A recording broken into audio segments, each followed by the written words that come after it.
Hey everyone, this is Josh here with Invest with Matt.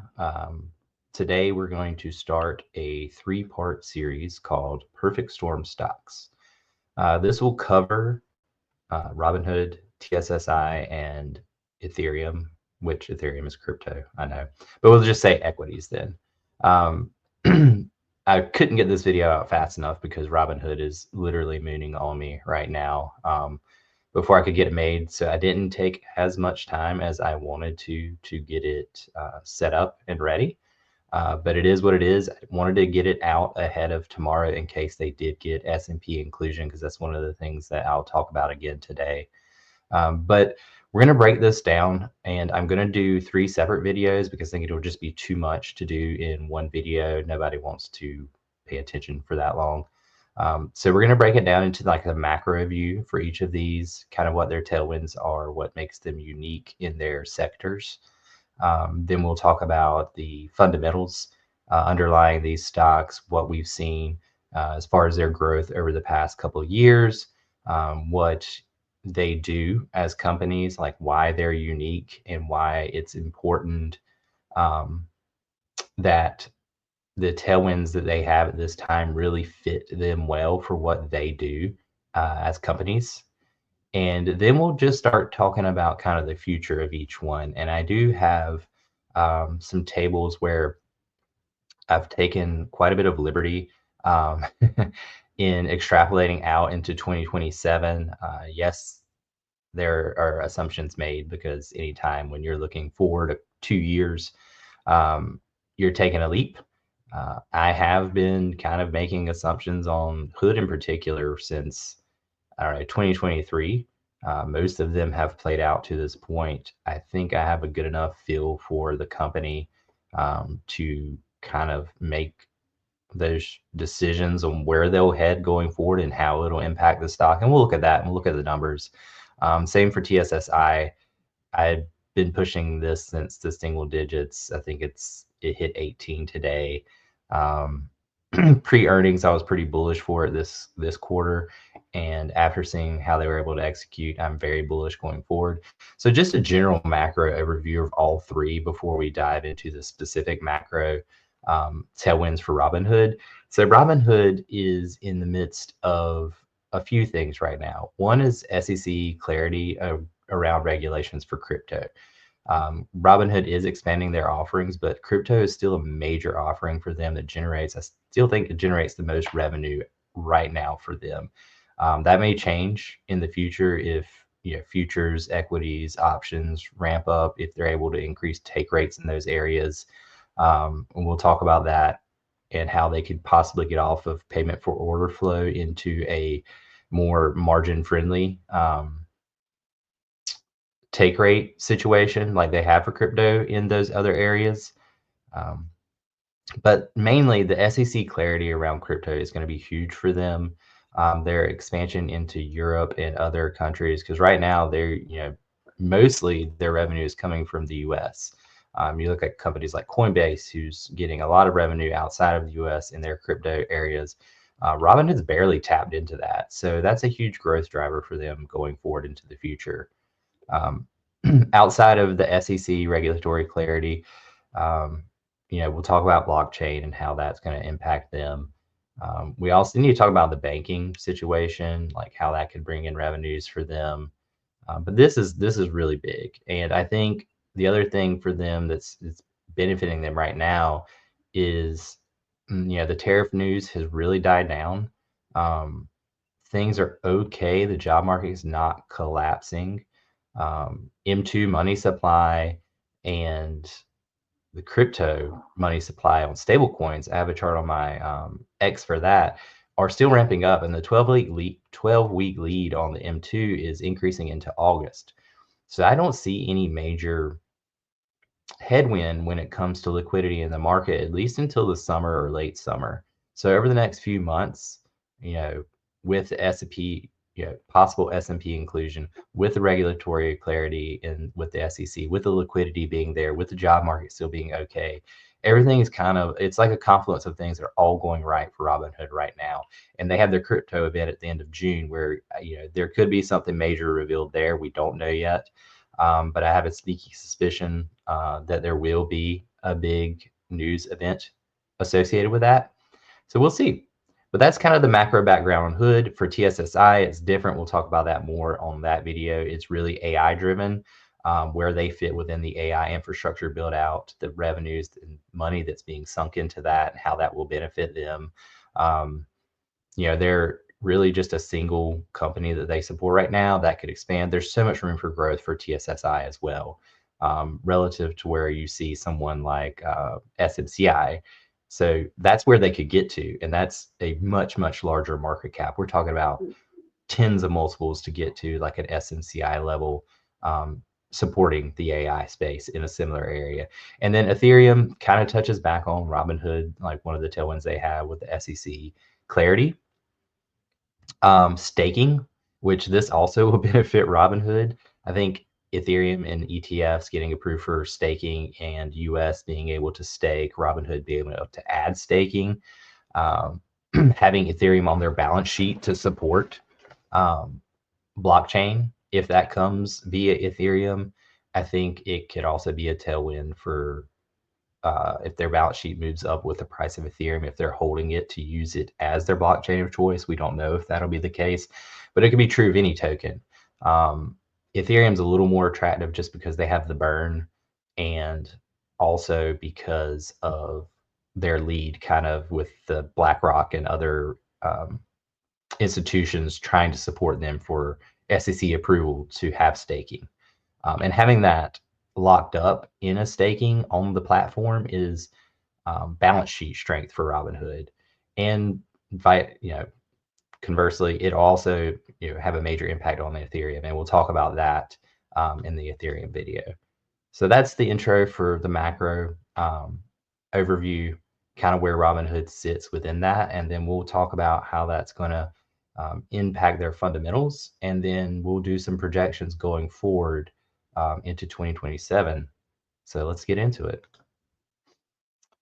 So let's talk first about this news that we got today. Robinhood, who does typically do this ahead of the last month in the quarter, will release early data. They don't normally release early monthly data in the middle of the quarter, though, when it's not the last month. Amit pointed out to me that it's probably because Mr. Quirk is presenting today, so they just wanted to get this out ahead of that, so that everybody had the information when they discussed it at the Piper Sandler Global Exchange and Trading Conference in New York.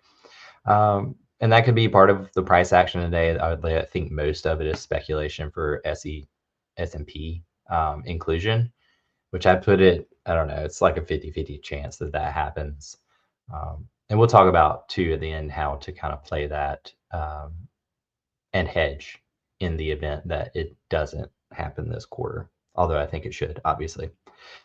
So they went ahead and gave us the May number, which, I mean, we're through May. We knew that crypto was going to be down 30% month over month. It did increase in May, and you can go look at my X at Oshawa Hill, Invest with Matt, and I have a chart that shows crypto volumes, and May was up roughly 30%. So we kind of dipped down, made the bottom in April, and we've been back up since then. I hope that's a trend that'll continue. That's one of the other tailwinds that Hood could possibly have, and that'll be part of my Ethereum discussion, is alt season. Bitcoin, typically when it tops, there's a rotation into Ethereum and then the other altcoins. Aside from the SEC clarity, I think that's something that we could see. So it wouldn't just be Ethereum, it would be anything on that chain. You could also see Solana run, all the coins that are associated with that. That's just, transactional revenues for Robinhood if we do have an alt season this year, which a lot of people think we will. If we get, if we get blockchain equities this year, in some form or fashion, we get SEC clarity on staking, I think that could really kick off an alt season, because those are the coins where people would start, moving their money into to maybe get yield. You would see more transactions because they're being used for certain blockchain activities, whether it's equities, whether it's processing loans, like whatever. When they get used, that volume will help push prices up for those coins and then anything associated with them too. So yeah, crypto is down this quarter, but it's up month over month. Option contracts all-time high, equities trading volumes all-time high. This isn't new. I mean, these numbers, if you look at their month over month at their investor relations page, have been going up every month for like ever now. And I don't expect that to stop as they get market share, new customers, larger accounts, expansion into Europe. These things will only help bolster these trading volumes. Trading volumes will really, I would only expect to see them get hurt bigly if we had a black swan type event or the jobs market starts falling apart, which we're not seeing yet. It's still okay. And we can't assume that's going to happen. We can only, as Jay Powell likes to say, we react to the data that we have and we make our decisions. We'll be data dependent. So right now, everything looks fine. Net deposits moderated, but they say here, they didn't do a bunch of promotional stuff this month, so that's expected.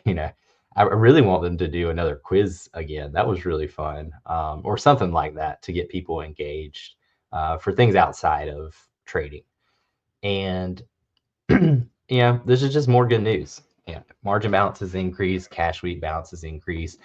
Rates not being cut and not expecting to be cut kind of helps them because that means their net interest that they'll get on their balances will stay strong through this quarter, maybe even next quarter. Maybe even the whole year if we don't get any rate cuts this year, which I'm still skeptical of, and I think they should be cutting. But if they don't, and all things being equal, the market stays okay, then I think we could potentially see really big margin interest revenues, and then also their margin revenue. They talked about that its balances are going up, so that's just extra money in their pocket when people are using margin. All right, so let's move on for that. I just want to touch on this because it kind of paints the picture again. Fundamentally where Robinhood is and how strong they are. But we'll talk about their current fundamentals in this next section. And we'll start here with the Ethereum theory. So we'll look at alt seasons and kind of how those work out typically and how it will lead to the fundamentals we'll look at later in our projections. You look at the 2017 and then the 2021 alt seasons, you get the average duration, it's 8 to 12 months-ish. You can see the peak daily volumes, what they were in 2017 versus 2021 and what they could possibly be if we were to have an alt season over. I have 2025 here, but really over the next 2 or 3 years, although this year would be the most likely for that to occur. We could see peak daily volume based off of previous historical season data around 500 billion plus being traded. And that's 30 to 100x revenue impact over this period for crypto trading specifically. And you can go back and look at the 2021 crypto revenues that Robinhood had with a fraction of the customer base that they have now. And I mean, it's pretty significant. They were generating revenues back in 2021, similar to what they are today. This company's matured, 4 years since then with their user base and the amount of money and assets that are held on their platform that can be used for this type of trading. So with that in mind, a conservative alt season, you could see, and this would be total crypto market, not just what's traded on Robinhood. But you could just take Robinhood has roughly, 30-40% of the market now, with Coinbase representing the other major holding of crypto trading. But with a conservative estimate in alt season, you're looking at 1.8 billion quarterly. So for Robinhood, if they're taking 40% of that, you're looking at like $700 million. Last quarter they had 358, and I think their peak quarter or Q4 was 358 was their best quarter. We're talking about doubling that. Like a moderate, it's even crazier, and then an extreme alt season where we have 30x the volume. You're looking at $4 billion in a quarter or something insane like that. So yeah, this is a leap. This is taking a big jump here, but just an idea of how this could impact Robinhood's revenues overall because of the crypto impact. The other thing would be staking. If staking gets approved by the SEC, this could also be big for Robinhood because people who are holding Ethereum could stake, for yield on their platform, where Robinhood, would take a percentage of that yield. Right now, there's 32 million ETH staked. 2025, we're looking at maybe with approval 45 by the end, 65 million worth of ETH staked in 2027. And you look at the market values here of that and Robinhood's market share, if it is to increase each year, what kind of revenue that could potentially generate for them um, over the course of a year. I mean, an extra $1 billion because of staking um, revenues for them in 2027 would be a pretty big deal. That's $250 million a quarter that could be added to their balance sheet. This isn't being accounted for right now in their valuation. Neither is an alt season really, which I mean, it's not predictable. So you can't just assume that's going to happen. But there's a pretty solid chance it is going to happen at some point in the future, and Robinhood's going to benefit greatly off of that for those quarters that it does occur. Um, Same with staking; it probably will happen eventually, and it will be a boon for their balance sheet. There's staking advantages for Robinhood. It's pretty obvious. It's really simple. It's why people use it. It's a great user interface, and no one's ever been able to duplicate. 25% of those rewards would be recurring revenue, which is great. You like to have that. Um, and it's a gateway for positioning in ETH later on if they do move to blockchain technology that is built on Ethereum. So it's twofold, right? They could get benefits of the staking. Um, they could get benefits from holding it on their balance sheet to support blockchain transactions, because that's money that if the price grows, it's self-fulfilling, right? The more people use it, they're using it on their platform, they're holding it, it's being burned, the value is going up, their balance sheet, total value in the balance sheet is going up because of it. I wrote an article about the boom loop instead of a doom loop, and this kind of articulates that, how that could occur for them, um, to just feed off of that regulatory clarity and the potential for them to move onto blockchain and to have these assets under management grow and grow their balance sheets.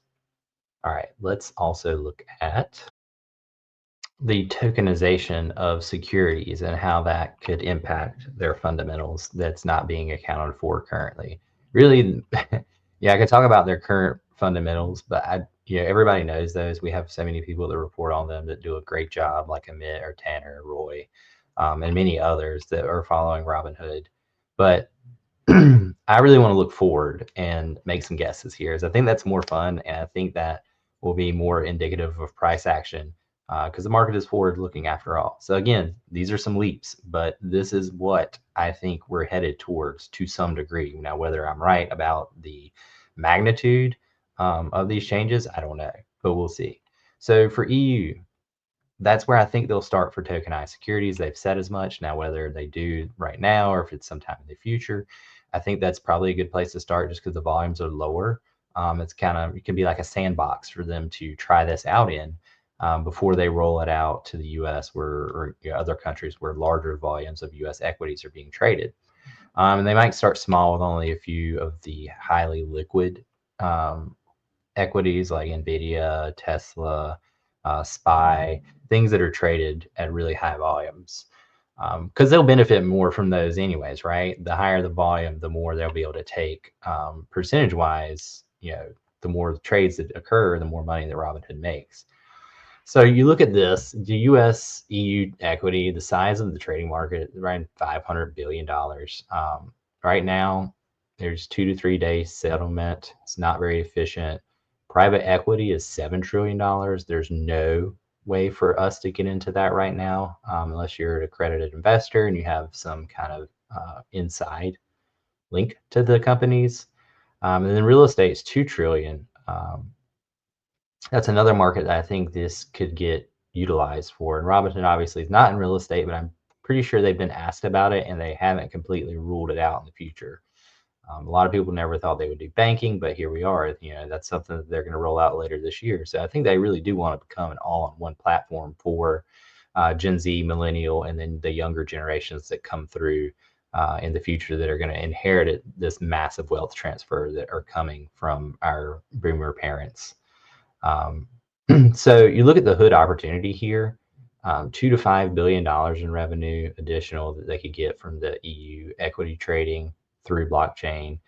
Private equity, 3 to 8 billion. These are just small percentages that they would need to capture to get these kind of revenues. In real estate, 1 to 3 billion.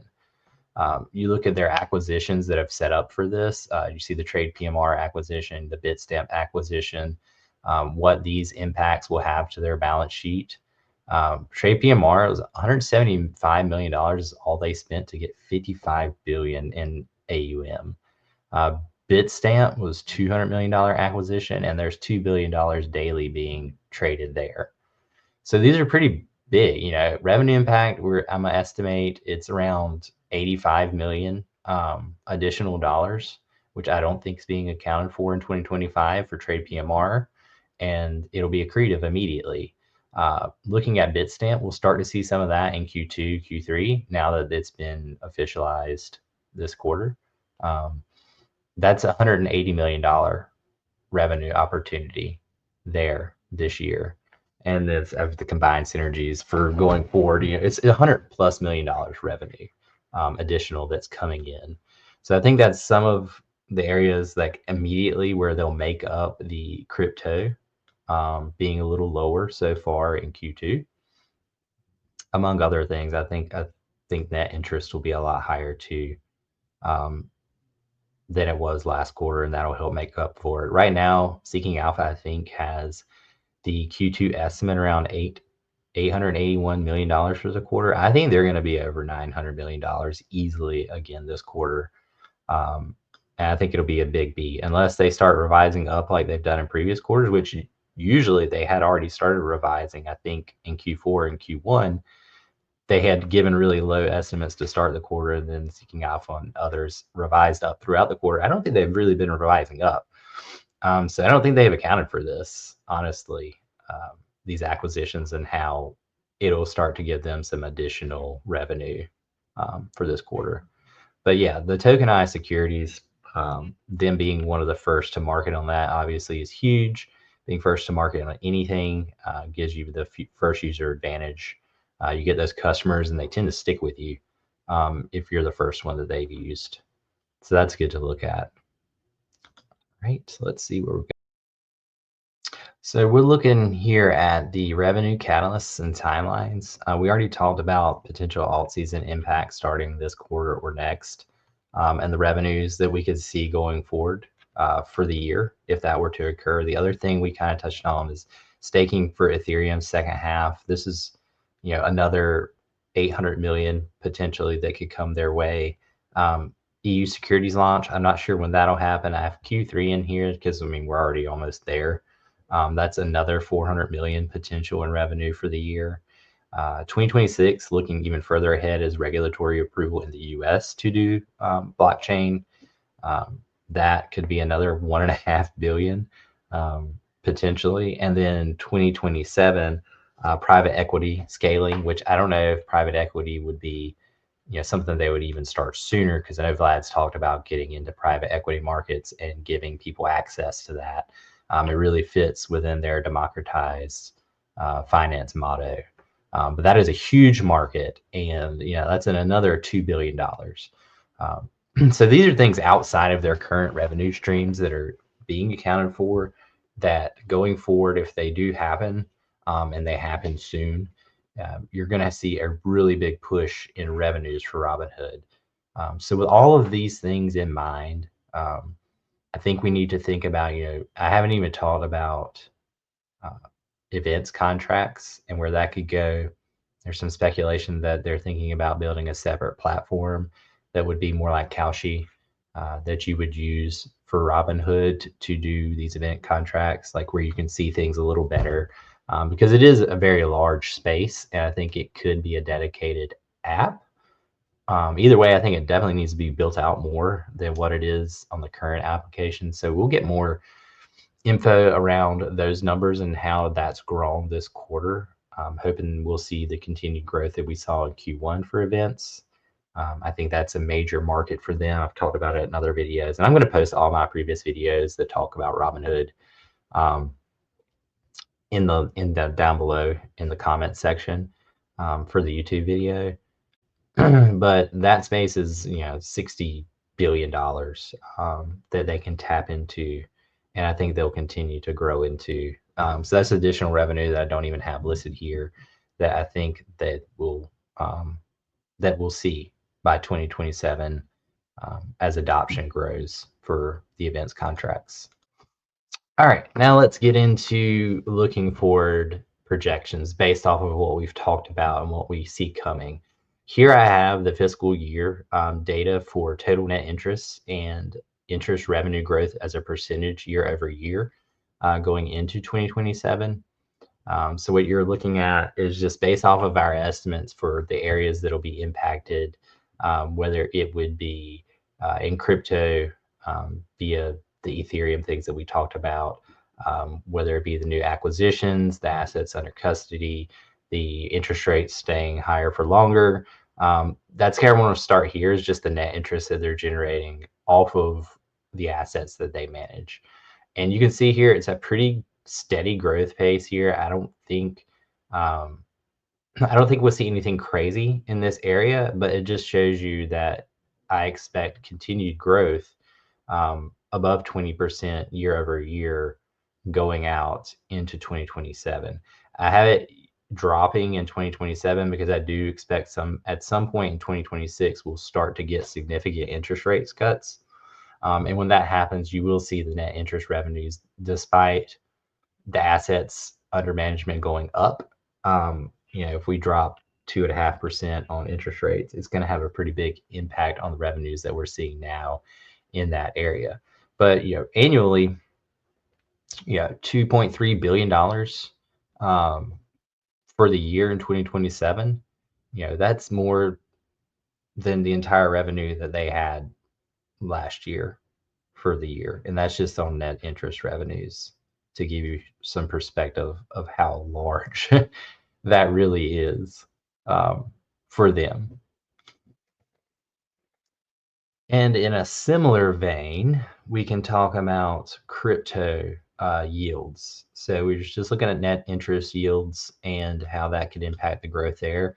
This is cryptocurrency. So right now we're around 0.6. And if that trend continues, kind of the growth that they're seeing, that they're tacking on quarter over quarter, I could see us up near 0.8% unless they really want to ramp this up fiscal year 2027. And that's a 30% increase. That's a lot of additional revenue coming from crypto. I think they can easily go this high because Coinbase is around 1.5% is their take rate for crypto right now. I think they'll converge and meet in the middle somewhere in the future. I don't know how far out, but I was pretty conservative with this. I could see this even as high as 1%. And that wouldn't be crazy. If Coinbase is still at 1.5, especially considering they're the other largest, company in the space outside of Robinhood. And this is big for them. It's volumes don't really have to go up. If volumes just stay here and they can keep increasing their take rate and still getting the same usage from their users, their revenue is going to go up. So it's just added buffer that they have that I'm not sure everyone thinks about. It's definitely talked about, but I don't know if institutions are really looking this deep at Robinhood. I think they just see a number, they throw a price at it. I don't think they're breaking it down to this granular of a level. So, I mean, if they were to go up to 1%, by 2027, you're talking about almost doubling revenue if volumes stay the same. And I'm thinking we get an alt season, so I think volumes actually go up, and I think it'll even be easier for them to increase these yields if we do get some sort of alt season where volumes go crazy, because people won't care as much. They just want to get in, right? They want to get in, they want to be part of it. So they could really ramp this up during an alt season and see some aggressive revenue over the next 2 years because of that. So this is kind of the path that I'm looking at, and this is factored into the net income and revenue numbers we'll look at later. But I just wanted to show you this. And then the next thing we'll look at are the equities yields. And I think this is probably one of the more interesting charts that I'll show today. And I'll explain why. So here are the equities yields percentages. And you're probably wondering, like, what the hell is happening here in 2025 that these start going up? Well, I think this is where blockchain comes in. These yields have been at like just a very fraction of a percentage via, payment for order flow model that they're using right now. We know from Robinhood and other analysis that's been done that crypto is orders of magnitude more profitable for them, like several factors of 10 more profitable for them than traditional payment for order flow for equities and options. And you look here, I mean, it's been down here forever. And I think this is why they want to be one of the first movers. And I think everybody will eventually move to blockchain. You'll start to see these take rates look more and more like their crypto take rates. And I think they have a lot of room here too to move this up where people aren't really going to care. They're not going to really notice because they're able to, they're not paying out for the payment for order flow. They're not losing that percentage. That middleman is gone for them. They're getting all of the money, so they can do this at no expense to the customer because they're not having to account for their third party that they're also having to pay. So I think we'll start to see, I don't know if it'll be this quick. I think it could be if they do roll this out and it goes well in the EU if they start there, and if we get, regulatory approval this year and clarity, I think Robinhood will go ahead and move. I don't think they'll wait. The platform, they've already said the platform already exists because they have crypto platform that this would essentially just sit on top of for equities. And I don't think they don't have to build a whole new platform. It's already there. The model already exists for them. And it's integrated into all of their applications, into their desktop platform, mobile, whatever. We'll start to see them increase equity yields. And this could be big because, we showed at the very beginning of the video that equity volumes are at all-time highs. And those are big, big volumes. So this will have a huge impact on the revenues over the next couple of years. And this still, like compared to crypto, this is where crypto yields were a couple of years ago. Robinhood actually, they're at 0.6 now, but it wasn't that long ago that their take rate for crypto was like 0.2, and it's tripled. So you might think this is crazy, but over 2 years, Robinhood has tripled crypto take rates. And if they get these equities on blockchain and they move away from payment for order flow, they could easily do this. And this will be huge for the revenue going forward into the future. So that's really it for the yields I wanted to talk about. Let's take a look at how this will impact their revenues, their income, and their EPS over the next couple of years. And then we could talk about valuation. And I think that's really all I want to cover today. So let's move on to the next thing here. All right, using the numbers that we showed previously for their take rate percentages, what we think their volumes will be due to the various macro and compliance clarity type environment that we have, what crypto yields may move up to.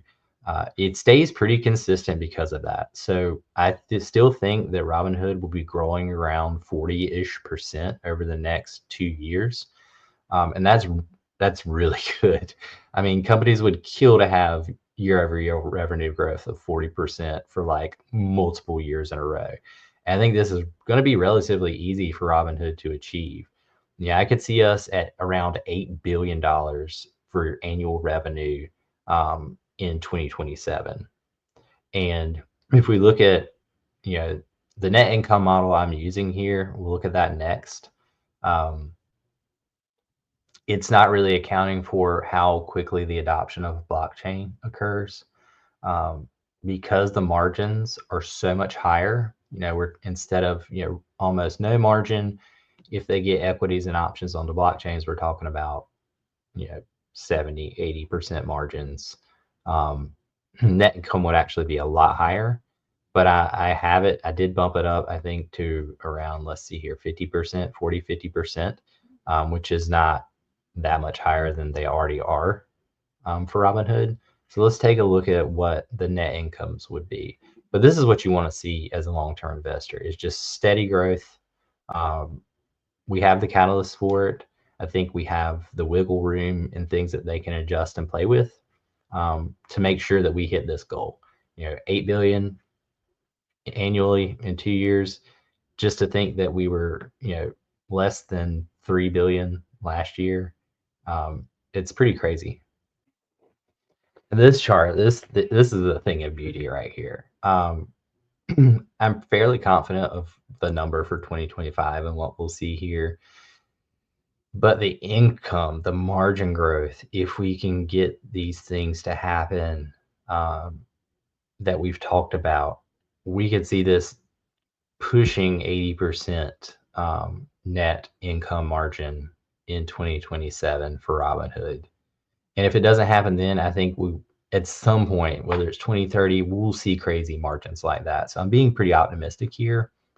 And if this were to occur, we're talking about $6 billion in net income for Robinhood. They would only be spending around $2 billion, which is roughly what they spend now, but for way more growth. They're putting in roughly the same amount, but they're getting out a whole lot more when it comes to their revenues. So this is just the trajectory I expect to see the net income and the net income margins over the next 2 years. I think it will escalate even more. You kind of see the step up. It's almost like the S curve. Tesla did this in their early days when they flipped proper to profitability for a couple of years, where there was just huge ramp up for them. And I think we could see a similar thing play out here for Robinhood. I think they started their S curve in 2024, right after I started covering them. And it's just kept going. And I think they can continue this, like I said before, with relative ease. Like I'm not, if the macro stays how it is, if we get regulatory clarity, I've said it 1,000 times, but if we don't have some sort of black swan event, this will happen. Like this is going to happen. Like I'm 100% confident. Now, if Russia drops a nuke on somebody tomorrow, that all changes. But with where things stand today, at this moment, I'm very confident in these numbers and what we could see just in the next 2 years. Now, beyond that, it gets more complicated. But this is kind of a take of what I don't think Wall Street's accounting for. I don't think they see this level of growth for Robinhood. He's as excited as everyone is about it. I don't think they're this excited. I don't think they're going to expecting them to triple, net income over the next 2 years, but I could see them doing it. So let's look at how this would play out, what this looks like for their EPS. So here's the EPS. It looks very similar to the net income. Obviously, they are buying back shares, so I don't expect there to be any significant dilution. If anything, it may be less diluted depending on how many shares they buy over the next 2 years, and how, if they do additional buybacks as part of, they're getting all this extra cash flow. The money has to go somewhere. I don't think Robinhood has to put that much into their product to improve it at this point, because I mean, it's software, right? So this is the similar path of what we're seeing with net income. I'm not really building anything crazy into this. Ignore this error that I made in the spreadsheet here. But 670 in diluted EPS for the fiscal year 2027 is very achievable. Again, you're talking about 3x of what we're expecting this year. I think with that, you expect the price and the trajectory that the company is moving to continue with it. And we'll give, I've talked about Schwab in the past in other videos. Schwab is like 130, I think at one point it was 150 billion market cap. Your Robinhood right now is around 60. So, I mean, as far as if we're going to really price in the next couple of years, I think it's easily as valuable market cap wise as Schwab if you expect this growth to happen. And if they're going to double from where they're at today, you're talking about $150 a share to get to that market cap. So, that's kind of where my head is at. That's where I think I know I've been calling for $100 a share this year. But I think everything goes really well for them this year. Uh, I think we could see higher, you know, in 2026. I think we could see, I mean, if we get this kind of growth, $200 a share, I think it should be worth more than Schwab, honestly.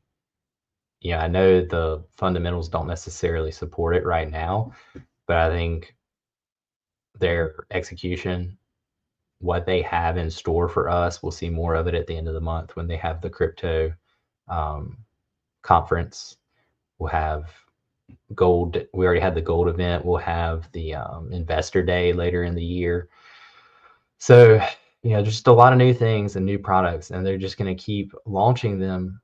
And they don't even really have to launch because I think the products they already have that we've discussed are existing products. Outside of equities going onto blockchain, everything else that we've talked about, Robinhood already has.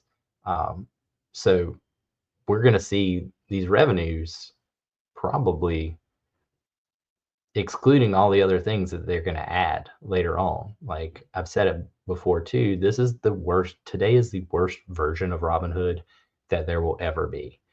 And I just don't see other platforms improving the way that they're improving, whether it's the user interface, whether it's, the things that they're adding for gold members, like the investing accounts now that they have. I think banking will be really big. People love the credit card. I love the credit card. I wish I had it. It's in my car. I get so many compliments on that thing. Like people are like, "Oh, that's a cool card," and like I've never had that with any other credit card. And I've had some nice cards, but I think the banking product will be very similar, where people will fall in love with it and they'll just move everything to it. Robinhood is really good at being sticky. I think that's probably might be their best quality. It's not even what they offer. It's just that when they do offer stuff, people fall in love with it and it sticks. And it's kind of like that. I've compared them to Apple before too, but it's the same thing with Apple products, where I guess Google people probably feel the same way about Google products. They get into this ecosystem and it really just sticks with them. And I think that's what Robinhood brings. And I think that's part of the driver for what we're seeing here. So let's just assume that I'm right. Okay. And we'll do the math here real quick in our heads, on based on the revenues, the net income I expect, and the earnings per share. And we'll estimate what the share price would be in 2027, just based on these numbers, nothing else. So hypothetically speaking, if Robinhood was to be trading at $200 at the end of 2027, and we think that their EPS will be 6.69, $200 divided by 6.69, that would give them a PE of 30, while still growing at roughly 40% year over year. So that I think is going to make my 2027 target. I think if they're growing at 40%, they are going to demand a higher multiple still. So let's do 250. That'd give them a PE of around 37. And I think that would be fairly valued if they're still growing at the rate that they are right now, and they're still getting all of these tailwinds. If macro holds up and they execute on all the things that we've talked about, I mean, I could see 250. And with their, what does 250 put them at market cap wise? So if they're $250 a share times 881, yeah. So you're looking at $220 million market cap.